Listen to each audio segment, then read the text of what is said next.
Presidency কলেজের এক নকশাল ছাত্র একদিন সৃষ্টি করলেন বাংলা ব্যান্ডের গান।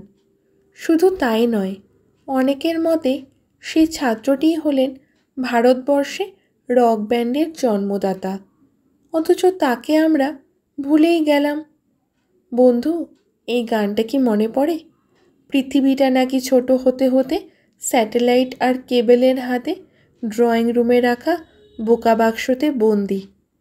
বহু বছর পরে এই গান আবার ফিরে এলো বলিউডের গ্যাংস্টার ফিল্মে। ভিগি ভিগি সিয়ে রাতে, ভিগি ভিগি यादें, না জানে कोई कैसी ये जिंदगानी, हमारी अधूरी कहानी। ওপরের গানটি সৃষ্টি করেছিলেন প্রেসিডেন্সির সেই ছাত্র, যার নাম গৌতম চট্টোপাধ্যায়। তিনিই হলেন আজকের বাংলা ব্যান্ডের স্রষ্টা। সেটা ৬-এর দশক। গৌতম তখন প্রেসিডেন্সি কলেজের ছাত্র।